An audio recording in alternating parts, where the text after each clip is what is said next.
दोस्तों, क्या ये जरूरी है कि किसी भी व्यक्ति के साथ अगर धोखाधड़ी हुई है और वो पुलिस स्टेशन जाए, अपने मामले को लेकर वो कंप्लेंट लिखवाना चाहता है, एफआईआर कटवाना चाहता है उस व्यक्ति के अगेंस्ट जिसने धोखाधड़ी की है, उसके साथ में पैसा उसका पूरा ठग लिया, झूठ बोलकर और धोखाधड़ी कर दी, तो क्या पुलिस आपकी कंप्लेंट लिखेगी? क्या पुलिस आपकी एफआईआर लिखेगी?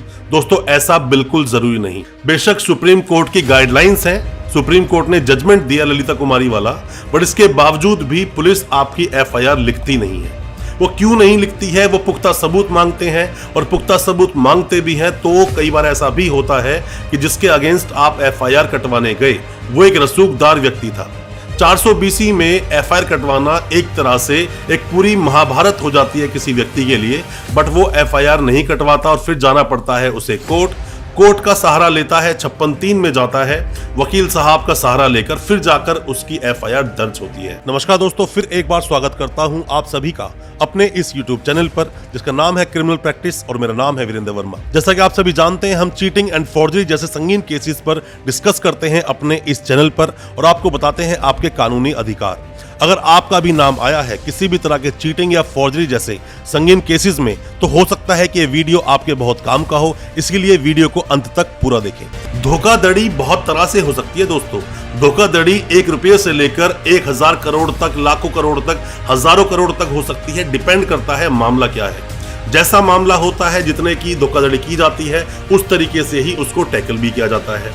पर आप ये समझ लीजिए कि छोटे से मामले में, धोखाधड़ी के मामले में क्या गलती आपको बिल्कुल नहीं करनी है। अगर आप किसी के ऊपर कंप्लेंट करना चाहते हैं धोखाधड़ी में, तो कंप्लेंट जल्दबाजी में बिल्कुल भी ना लिखें।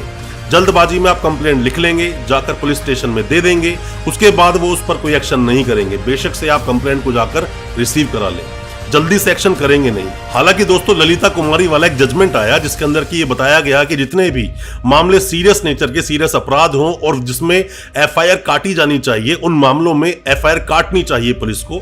बट पुलिस ज्यादातर ऐसे मामलों को दाएं बाएं कर देती है, पर उस पर एक्शन लेती नहीं है। उसके बाद आप क्या करते हैं? ऊपर जाते हैं, पुलिस के आला अधिकारी को भी कंप्लेंट करते हैं, उसके बावजूद आपको कोई सॉल्यूशन मिलता नहीं है। मैं आपको पहले से ही बताता हूं, खास करके जब धोखाधड़ी के मामले हों, तो शुरू से ही किसी भी वकील साहब की आप एक एडवाइस लें, उनसे कहें कंप्लेंट बना कर दें, अपनी सारी बातों का आप उनसे डिस्कस करें, पूरी अच्छी एक कंप्लेंट बनवाएं, और कंप्लेंट के अंदर जितना ज्यादा हो सके, अगर आपको किसी भी तरह से उसने फॉर्ज डॉक्यूमेंट भी कुछ दिया था, अक्सर लोग क्या करते हैं, कुछ चीज बेचने के लिए फॉर्ज बिल रेडी कर लेते हैं। या ऐसा भी देखा गया, किसी इंसान ने अपनी प्रॉपर्टी पर आपसे अगर कोई लोन लिया, पर्सनल लोन लिया, तो वो फर्जी तरह का कोई डॉक्यूमेंट रेडी कर लेता है। या ऐसा भी होता है, कई बार कोई चीज बेचने के लिए एक फर्जी सर्टिफिकेट रेडी कर दिया जाता है।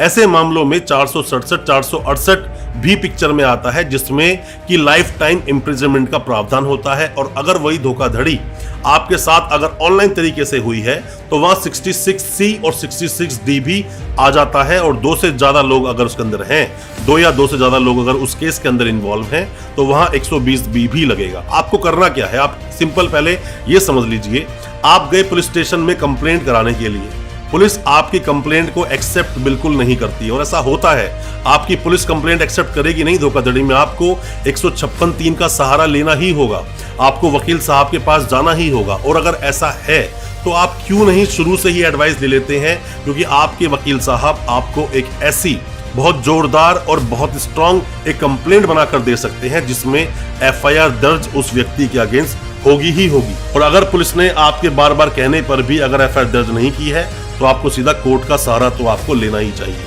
आप हमेशा बहुत ही स्ट्रांग एक कंप्लेंट को बनाएं, बहुत स्ट्रांग कंप्लेंट आप हैंड रिटन लिखें। हालांकि आप पुलिस स्टेशन जाओगे, पुलिस स्टेशन जाने के बाद आप कहोगे धोखाधड़ी की मुझे कंप्लेंट लिखवानी है। कंप्लेंट हालांकि उनको लिखनी पड़ेगी, यही बोलता है देश का कानून, बट यहाँ पर पुलिस वाले हमेशा उन चीजों को दाएं बाएं करते हैं, हमेशा अवॉइड करते हैं, और आपकी कंप्लेंट नहीं लिखी जाती है। वकील साहब का आप सहारा लेंगे। धोखाधड़ी के मामलों में घबराएं नहीं, कंप्लेंट नहीं लिखी जाती है, ऑनलाइन कंप्लेंट कर दें। ऑनलाइन कंप्लेंट करने का भी आपके पास एक ऑप्शन होता है, बशर्त यह है कि आप उस कंप्लेंट को जितना ज्यादा हो सके उतना मजबूत बनाएं, ताकि जब जिसके अगेंस्ट आप कंप्लेंट कर रहे हो वो कम से कम अरेस्ट तो हो। कहीं ऐसा ना हो कि 417 आईपीसी में उसको छोड़ दिया जाए, और अगर ऐसा आप करते हैं तो दोस्तों कंप्लेंट आपकी निराधार हो जाएगी, किसी काम की रहेगी नहीं।